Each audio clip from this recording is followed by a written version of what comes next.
반짝반짝 빛나는 책무님 1511차를 시작하겠습니다. 네, 1511차고요. 내일은 토요일이네요. 그죠? 흔들거리는 차 안에서 하는 날이네요. 오늘 239페이지예요. 놓아버림. 놓아버림 책 239페이지에 밑에서 일곱 번째 줄. 자, 차례입니다. 읽어볼게요. 다음날 오후에 한 가지 생각이 떠올랐다. 현실로 통하는 길이 밝혀졌으니 개인 상태의 의식으로 복귀하는 것도 가능하겠다는 생각이었다. 이전까지 실제라 여겼던 그 개인이 되는 것이었다. 방 안의 공기는 방 안에 있는 내용물을 경험하지 않듯이 자신의 존재를 경험하는 나는 더 이상 없었다. 굉장히 높은 차원의 말씀을 쭉 해놓으셨어요. 그냥. 읽어야 됩니다. 경험을 전혀. 늘 좀 이렇게 선생님한테 들었던 내용이라서 머리를 이해는 하겠는데 아직 경험은 하지 못해서 그렇죠? 엄청 높은 단계예요. 근데 의식이 높은 책을 집안에 놓아도 엄청 그 파동이 같이 이렇게 일어나거든요. 그 좋은 책이 있는 게 굉장히 중요한데 좋은 책을 또 글을 또 읽어요. 엄청 좋은 거예요. 그래서 중간중간에 한 번씩 중간에 책을 펴서 읽으시는 것도 도움이 많이 될 거예요. 예. 그 공간에는 나는 존재한다를 경험한 나가 없었다. 개별 의식으로 복귀한다는 것은 한 가지 선택을 의미했다. 실제로는 결정을 내릴 나가 없었기 때문에 선택 스스로가 선택했다. 개별 자아를 경험하려는 욕망이 스스로 에너지를 다시 채웠다. 그런 욕망을 놓아버리는 선택이 가능했지만 세상에서 끝낼 일에 대한 기억이 돌아왔다. 나인 상태를 느끼는 감각이 돌아오면서 여기까지 선택이 이루어지는 것을 목격하되 능동적으로 결정하지는 않았다. 복귀 과정이 시작되었다. 과정을 허용할 수 있었고 놓아버릴 수도 있었다. 과정을 허용하자 복귀가 계속되었다. 다음날 아침이 밝자 복귀는 완료되었지만 이제 개인적 정체성의 느낌이 달라졌다.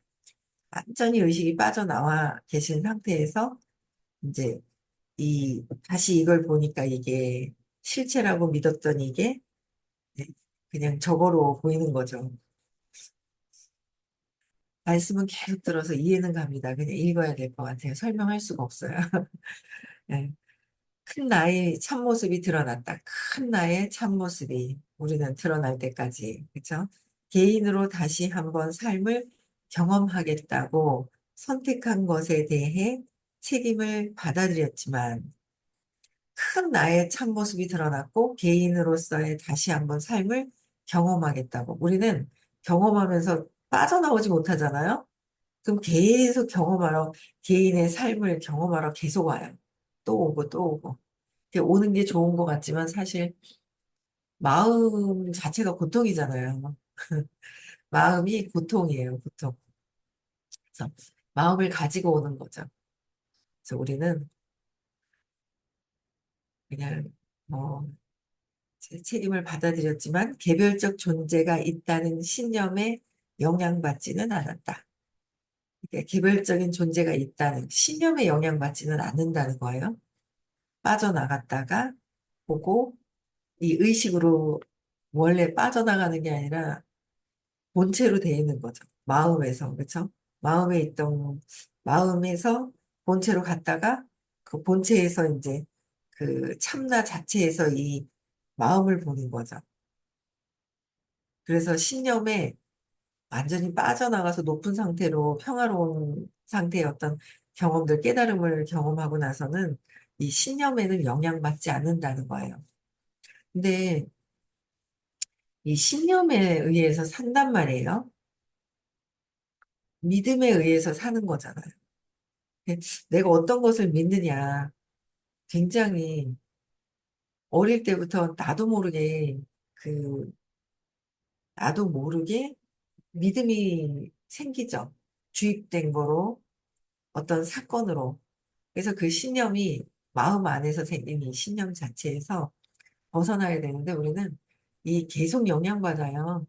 그래서 공부를 하다가 안 하잖아요. 안 하면 안 해도 제가 그냥 어제 그런 생각이 들더라고요. 공부를 해야 될 사람인데 중간에 좀 이제 어떤 그 여러 가지 오해로 공부를 안 하는 분이 계시거든요. 근데 가만히 이렇게 보니까 아, 이분도 나중에 공부하러 다시 올 수도 있겠다. 그런 생각이 들더라고요. 공부를 하러 올 수 있겠다. 왜냐면 그 믿음이, 신념이 완전히 없어지지 않고 이거를 없어지는 게 아니라 이 장 안에 있을 때는 신념이 있어도 작동을 덜하게 되고 희석이 되고 이게 있어요. 근데 이 장에서 빠져나가 버리면 원 상태의 신념대로 경험을 하게 되거든요. 그래서 중간에 좀 잘 되는 것 같고 안 들어도 될 것 같지만 결국은 신념대로 가게 돼 있다는 거죠. 그래서 중간에, 뭐 지금은 잘 괜찮지만 나중에는 또 중간에 아직 마음은 영원히 편안하진 않거든요. 신념이 움직이기 때문에. 근데 그러면 올 수도 있겠구나 하는 그런 생각을 어제는 또 해봤는데, 어쨌든 이 신념에 영향받지 않는 상태, 내 믿음에. 근데 지금 세상 살 때는 그래서 좋은 믿음이 우선 중요하고 좋은 믿음 다음에는 그러니까 부정적인 거를 없애고 좋은 믿음 긍정적인 거로 가야 되잖아요. 긍정적인 거로 가야 되고 긍정적인 것조차도 다 넣어야 된다는 말씀을 이제 조금씩 조금씩 그래도 이해가 되는 게 그래서 안 좋은 신념부터 없애야 된다. 그리고 긍정적인 것도 놓아야 된다. 그래서 근원으로 마음 자체는 분리되기 시작을 하면서 분리되기 시작을 해요. 마음에는 계속 마음은 그래서 어, 분리를 계속하고 어릴 때 상처가 버려질까 봐 버려버리고 엄마한테 버려졌다고 잘못 오해를 한 게 있잖아요. 마음 안에 믿음 안에 오해한 게 있거든요. 결국은 모든 사람들이 그 답은 하나다라고 예전에 그러셨어요. 신념은 답은 하나다. 그러니까 버려질까 봐. 버려지면 내가 죽을까 봐. 그죠? 죽을까 봐라는 거예요. 죽을까 봐. 그런데 죽는 날은 정해져 있다라고 말씀을 하셨고, 그런데도 이 과정 중에서 죽을까 봐, 죽기 싫어서 내가 이제 죽기 싫고, 버려져서 죽을까 봐. 그럼 버려지기 싫어서 버려버리기도 하고, 내가 버리기도 하고, 버림 당했다고 느껴지기도 하고. 그러니까 이 내가 몸이 아니고 마음이 아닌데, 그냥 경험하고, 경험만 남아있다고 그러는 거죠. 근데 그걸 계속 경험하면서 사는 거예요. 그러면서 그냥 엮여서 삶이 있잖아요. 부모님에 의해서 또 그 환경에 경험하려고 태어났다가 또 누군가를 만나서 결혼하면서 이 아이들도 경험하려고 또 태어나고 여러 가지 어떤 그런 것들을 보면서 야, 진짜 영향받지 않는 큰 나가 드러나는 참모습의 그런 상태가 참 궁금합니다. 마음이 드러나지 않는, 있어도 흔들리지 않는, 그냥 신념에 영향받지 않는 상태 있죠. 참나의 모습. 사실 의도적인 선택으로 인해 선택에 대한 완전한 책임감에 존재했다. 의식적인 선택으로 인해 선택에 대한 완전한 책임감이 존재했다. 경험 면에서 이 모든 일은 자율적으로 일어나는 것이었다. 한때는 위와 같은 의식 상태는 신비주의자의 소관이라고만 보았다. 그러나 현재는 이런 상태를 연구해 정보를 얻는 일을 최첨단 과학으로 본다. 이건 과학인 거예요. 최첨단 과학. 특히 양자역학과 고에너지 이원자 입자와 관련된 물리학 분야를 꼽을 수 있다. 이원자 입자 연구로 밝혀진 사실은 이원자 입자는 보통 의미의 사물이 아니라 에너지의 주파수가 가져오는 결과로 나타나는 사건이라는 점이다. 이제 과학에서는 사건과 공간을 초월하는 주파수의 존재도 상정한다. 과학이 보이는 것만이 아니라 시간 공간을 초월하는 그 주파수까지도 그 주파수의 존재도 상정한다. 보이지 않는 에너지까지도 상정을 하는데 500대까지는 과학적인 게 499라고 그러셨거든요. 그렇죠. 의식 수준에서 499다라고 얘기를 하셨는데 500대의 사람부터는 과학적으로 입증할 수가 없는 거예요. 그렇죠? 499까지. 근데 이 우주의 원리는 맞다는 거죠. 우주의 원리가 그러니까 우주의 원리는 지금 현재 내가 하지 않은 것 같은데도 전에 지금은 내가 한 것 같지 않죠. 근데 전에 했던 게 오잖아요. 그러니까 우주는 한 치의 오차도 없다고 말씀하셨거든요. 한 치의 오차도 없다. 드라마에서도 쓰레기통 하나 넣는 것도 다 설정이 돼서 하듯이 드라마보다 더 정교한 게 이 우리의 삶이잖아요. 삶인데 이것도 다 정교하게 정해져 있던 거, 전에 했던 거에서 내가 경험하기 위해서 오는 거. 그렇죠?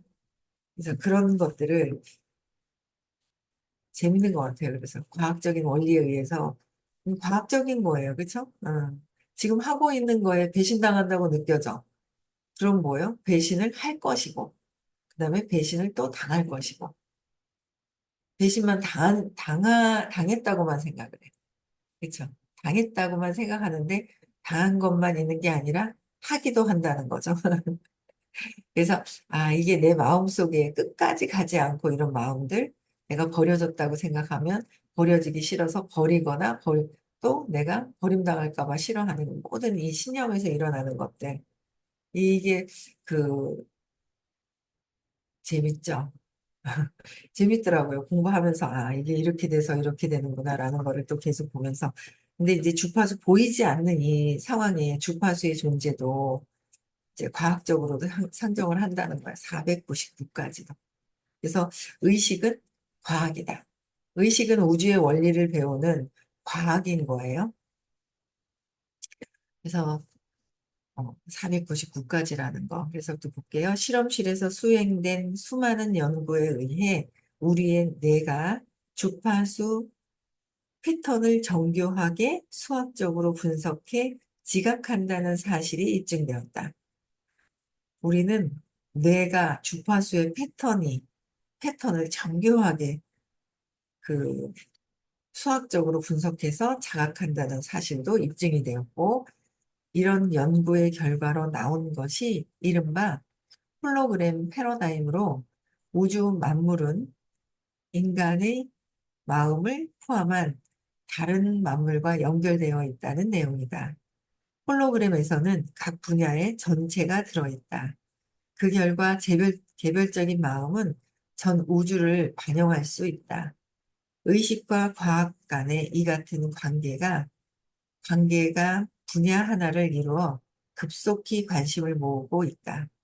그런 관심을 반영해 출판된 책으로 홀로그램 패러다임, 전체와 접힌 질서, 현대 물리학과 동양 사상, 춤추는 물리, 유념하는 우주, 정신 에너지 과학 등이 있으며 발표된 글로는 장의식과 현실을 보는 새로운 관점, 접히고 펼치는 우주, 우주가 접혔다 펼쳤다, 네, 홀로그램 모형, 물리학과 신비주의, 영매, 신비주의자, 물리학자 등이 있다.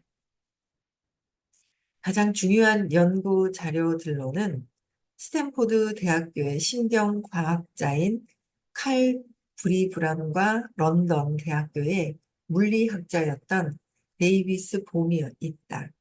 그들의 이론은 이렇게 요약할 수 있다. 우리의 뇌는 또 다른 차원에서 오는 주파수를 해석함으로써 구체적 현실을 수학적으로 구축하는데 그 차원이란 시간과 공간을 초월하고 유의미하고 패턴을 형성하는 최초 현실의 영역이다. 즉, 뇌는 일종의 홀로그램으로 홀로그램적인 우주를 해석하는 것이다. 어려워요. 그냥 읽어요. 그냥 제가 완전히 이해하지 않은 그런 단계라 그냥 읽을게요. 네. 흥미로운 것은 이른바 좌뇌 활동의 산물인 고급 이론 물리학 이론을 이해하려면 새로운 맥락이 필요하다는 점이다. 좌뇌 성향의 과학자들에 의해 진화 중인 맥락이 우뇌 기능을 대변하는 신비주의자들이 목격한 현실과 일치한다. 과학자들에 의해 진화 중인 맥락이 좌뇌 성향의 진화 중인 맥락이 우뇌 기능을 대변하는 신비주의자들이 목격한 현실과 일치하래요. 좌뇌에서 했던 것이 생각했던 것이 현실로 일어나는 거죠. 맞죠? 좌뇌에서 생각하잖아요. 생각하는데 우뇌에서 이제 현실로 드러나는 거. 내가 어떤 그 믿음, 그렇죠? 이 믿음에서 그대로 일어나는 거, 현실에서. 그래서 그러니 산을 오를 때 어느 쪽을 선택하든 우리는 동일한 지점에 이른다. 산의 정상이다. 산의 정상을 가듯이, 그죠? 산을 오르는 세 번째 경로는 항복 기제를 통하는 것이다.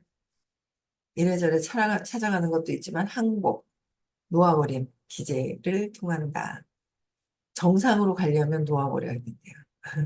그래서 우리에게는 현실의 궁극적 본질을 몸소 확인할 기회가 있다. 여기서 말하는 현실은 신비주의자나 물리학자가 발견한 것과 동일하다. 예상할 수 있는 것은 항복할 때마다 한 발짝 더 산을 오르게 될 것이라는 점이다. 항복할수록 정상 쪽으로 간다는 거예요. 우리 중 일부는 올라가다 좋은 전망을 발견하면 거기서 발길을 멈춘다. 올라가다가 아이고 이 정도만 해도 됐지 하고 정상을 오르지 않고 끝까지 정상까지 올라야 되는 거예요. 근데 정상에 오르지 않고 하다가 요 정도면 될 거야. 그래서 중턱에 아니면 초입에서 그냥 멈추고 만다는 거죠. 근데 다른 사람들은 더 높이 올라간다. 더 높이 계속 올라가야 돼요. 다른 사람들은 더 높이 올라간다. 그리고 우리 중에는 정상에 도달해 그것을 몸소 확인하고서야 만족하는 사람들이 있다.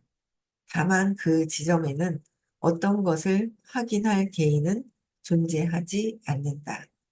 그 개인을 완전히 항복했기 때문이다. 정상으로 올라가면 개인이 없다는 거죠. 참나로 가는 거예요. 참, 여기까지 하겠습니다. 여기는 어렵습니다. 네, 그 다음에 243페이지에 14. 스트레스와 질병 줄이기. 스트레스. 제가 이제 같이 사업을 하고 싶어 하는 분이 어제 계신데, 10월 달에 따님이 결혼을 했어요. 근데 굉장히 딸들하고 친해요. 가족밖에 몰라요. 그래서 가족밖에 모르고 근데 이제 아이들 상대로 영재 학원을 하거든요. 영재 학원을 하고 엄마들도 알긴 하는데 놀 때는 가족들하고만 주로 이렇게 노세요. 딸들의 아들 하나인데 아들하고는 잘 안 노는 거 같고 딸들하고 이렇게 노는 것 같아요. 잘 노시더라고요.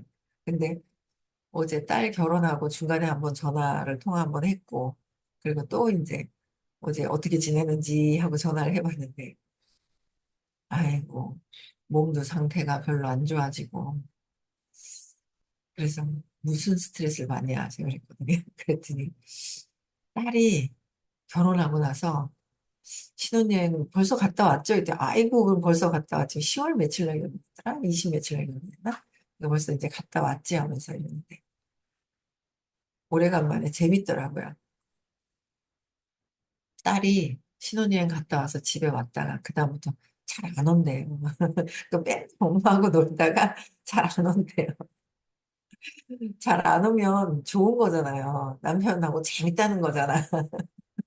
자기도 가정이 하나 생기니까. 그래서 지금 4일째 연락을 안 하고 오지도 않는데 나도 전화 안 한다고 하면서 이러는 거예요. 오래간만에 너무 애기같이 또 막 재밌는 거예요. 그래서 아이고 둘이 재밌으니까 좋은 거지 왜 그러냐고 내가 막 스트레스 받네 스트레스 이랬더니 스트레스를 막 받고 있는 거예요. 그래서 일단 다음 주에 또 차 한잔 하자 그래가지고 이제 약속을 또 이제 잡아놨는데 얼마나 우리 일을 하든지 딴 데다 신경을 써야지 같이 맨날 이렇게 잘 놀다가 큰 딸은 대구에 있고 작은 딸은 서울에 있으니까 이제 가끔씩 약속을 잡아가지고 어디 놀러 다니고 하는데 자주 놀러 다니고 막 그래요. 근데 큰 딸이 결혼하고 나서는 대구에서 같이 놀던 사람이 사라지고 나니까 스트레스 엄청 받으시더라고요. 그래서 제가 전에부터 공부하라고 그랬거든요. 공부 안 하면 참 그냥 이래저래 생각이 그래요. 공부 안 하면 그러니까 참 공부 안 하면 신념대로 산단 말이에요. 믿음이 어릴 때 신념대로 산다는 거죠. 그래서 진짜 공부가 정말 참 정말 정말 정말 중요하다. 너무 중요하다. 이런 생각을 저는 아, 저도 뭐 그렇지만 주변에 사람들 만나고 막 그러면서 이제 아이들도 이렇게 보면서 아이들이 아니죠. 벌써 다 컸는 성인인데 이제 그런 것들을 되게 많이 느껴요. 그래서 공부가 진짜 삶을 살아가는데 이 공부가 최선이다라는 생각이 들어요. 어쨌든 스트레스와 질병 줄이는 내 마음에서 작동을 하는 거잖아요. 그렇죠? 볼게요. 심리적인 면과 스트레스 민감도. 내가 뭔가 몸에 신호가 있는 거는 그쵸? 스트레스가 이제 있다는 것이고, 스트레스를 또 놓아버리고, 계속 이제 놓아버려야 돼요. 그쵸? 모두가 평화의 상태에 도달할 수 있지만, 아주 소수의 사람들만 실제로 평화에 도달한다. 모두가 도달할 수 있지만, 소수만이 도달할 수 있다. 근데 우리는 평화에 도달해 계신 분을 옆에서 볼 수 있고 만날 수 있고 들을 수 있다는 게 엄청 감사한 거예요. 소수예요, 소수. 완전 소수. 몇 분 안 계신다 그랬어요. 600대가 넘는 분이 제가 그냥 잘못된 기억일 수도 있지만 전 세계 22분 전에 그렇게 들었거든요. 80억 인구 중에서 22명이래요. 한 나라에 한 명씩 가질 못하는 거예요. 그렇죠? 그래서 인도에도 계실 거고 한국에도 있죠. 몰아서 있을 때 이렇게 있으신 거예요. 몰아 계신 것 같아요. 그쵸?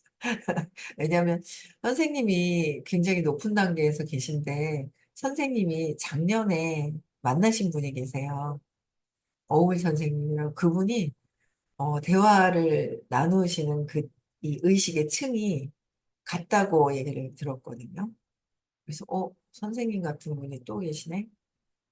저희 선생님은 우리를 깨닫게 가리키면서 안내를 하시고 또 그 어울 선생님이랑 그분은 건강, 암이나 이런 데 치유하는 쪽으로 이렇게 하신다 그래서 그러면 한국에 한 분이 아니라 두 분, 그런 생각을 하는데, 어, 엄청나죠.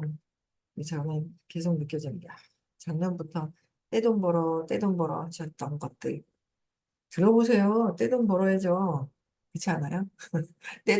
떼돈이 어떤 건지 떼돈을 벌어야 되지 않아요? 떼돈 좀 우리 같이 벌어봅시다. 그러려면 자꾸 에너지 장애 수업 듣고 자꾸 이제 그렇게 해야 돼요. 내가 바뀌어야 된다는 거죠. 어쨌든 평화에 도달하는 사람들은 완전 아주 극소수, 극소수인 거예요. 대다수 사람들의 내면 경험을 특정 짓는 것은 끊임없는 스트레스다. 어떻게 해요? 내면 경험을 특정 짓는 것은 끊임없는 스트레스, 저항, 싫어, 싫어, 싫어, 싫어하는 저항, 저항. 싫어를 아니야, 안 싫어. 그냥 받아들여야 돼요. 놓아버리고. 감정적, 육체적 장애를 낳는 스트레스의 근원은 심리적인 문제다. 어떻게 해요? 감정적인 거와 육체적인 거. 감정적인 스트레스가 있다 보니까 몸으로 영향을 끼치죠. 육체적인 장애를 낳는 거예요. 그래서 스트레스에 대한 반응은 스트레스 민감도에 좌우되는데 앞에서 지각했듯이 이는 곧 억제하고 억압해 쌓인 감정의 양이 가져오는 결과다. 어떻게 해요? 스트레스에 대한 반응은 스트레스 민감도에 좌우되고, 그죠? 어떻게, 얼만큼 민감하느냐. 막 이걸 꾹 집어서 스트레스를 받는 게 내 생각을 놓지 않으려고 저항이 큰 거잖아요. 그 생각을 놓아야 되는데, 거기에 앞에서 지적했듯이 억제하고 억압한 거, 감정을 억제했어. 억압해 놓은 것에 대한 감정의 양에 따라서 가져오는 결과다. 그죠? 감정에 억제하는 거예요. 그래서 선생님이 해결, 그, 스트레스 받는 거는 스트레스 받다가 몸이 아파. 그러면 나도 또 한 번 또 왜 상처 난 데는 더 상처가 더 잘 나잖아요. 그래서 스트레스를 또 조금 받으면 더 빨리 아팠던 사람은 아팠던 자리가 또 아플 수도 있고 그러니까 스트레스를 놓아버리는 거. 그래서 또 아프다 그러고 겁주는 게 아니라 놓아버리고 스트레스를 안 받아야 된다는 거예요. 스트레스를 안 받아야 된다. 그래서 이 감, 양이라는 거예요. 억압과 억제의 감정의 양에 따라서 스트레스가 온다는 거죠. 그러면 감정 압력을 항복하고 감정에 대한 압력을 항복하는 거죠. 항복하고 놓아버릴수록 스트레스 반응과 스트레스 관련 질병에 덜 취약하다. 관련돼서 반응을 자꾸 놓아버려야 된다라는 거. 그래서 사람들이 대부분 평소에 받는 스트레스 중에 가장 큰 것은 외부 자극이 아니라 스스로 억제한 감정의 압력이다. 스스로 억제한 감정의 압력이다. 요새 저희 남편이, 제가 세잖아요. 제가 하고 싶은 대로 하거든요. 제가 하고 싶은 대로 하니까 자기는 이해가 안 되는 거죠. 이해가 안 되는 거예요. 그래서 이렇게 보면 아주 억압하고, 그 어릴 때도 아주 어떨 때 보면 좀 못됐을 것 같거든요. 그런데도 엄마 말을 좀 잘 들은 스타일이에요. 저희 남편 이렇게 보면. 그래가지고 제가 제 식대로 해버리잖아요. 그러면 마음에 안 드는데도 억압하면서 따라다니는 거예요. 그래서 억압하면서 따라다니다가 잔소리를 막 할 때 이렇게 보니까 우리 딸하고 억압했던 게 나오는 것 같아. 뭐 이런 거 있잖아요. 억압했다가 자기도 뭐 옛날에 정말 이렇게 뭐, 야, 대단하다. 그래서 화 날만 하는데 화를 안 내네. 이제 막 이런 게 있었더라면 요새는 화 내지도 않아도 될 거를 화를 내는 거예요. 그래가지고 딸하고 차마 억압돼 있던 게 튀어나오는 것 같아요. 막 이게 튀어나오는 거예요. 그래서 억압이랑 억제되는 건, 그죠? 억압된 감정의 압력이 스트레스, 자극으로 나오는 거예요. 아픔으로, 몸을 아프게 하고, 다른 부분으로 이렇게 나오는 거죠, 스트레스가. 그래서 그 억제된 감정이 주 스트레스 요인이 되면 차라리 튀어나오는 게 좀 낫네, 그쵸? 더 억압하면 몸이 더 상하잖아요. 그러니까 저희 남편 보니까 그렇네. 툭툭. 그러니까 또 툭하면, 차라리 낫구나. 속으로 들어가면 아프면 또 그렇잖아요. 같이 계속 살 건데 안 살 것도 아니고. 안 사가지고 모르쇠 할 사이도 아니고, 그러면 안 아파야 되잖아요. 이거 표출하는 게 더 낫구나. 그쵸? 근데 이제 안 받아야 되죠, 옆에서. 옆에서 안 받아야 되는 거예요. 그래서 이 사람들이부터 내일 다시 할게요. 그래서 옆에서 이제 억압이 됐던 게 표출이 되는데 그 주변에서 또 표출된 거를 저 사람이 압이 있어서 분노가 있어서 저러는구나 이러면 되는데 그 또 영향을 받으면 또 내가 또 스트레스를 받잖아요. 스트레스에 스트레스. 그래서 받지 않도록 공부하고 놓아버림을 하고 해야 될 것 같습니다. 네, 오늘도 행복한 하루 보내시고요. 내일 서울에서 수업이 있는 날입니다. 다음 주 화요일 날은 대구에서 있는 날이고요. 네, 오늘 하루도 평온하게 잘 보내시고요. 우리 정영님, 네, 서울에 수업 들으러 오세요. 수업 들으러. 선생님의 큰 그 높은 의식, 에너지에서의 그 가르침 있죠. 알려주시는 길을 한번 가보시면 행복하게 잘 사실 수 있을 겁니다. 네. 음소거 해제시켜 주시고요. 네, 내일 또 만나 뵙겠습니다.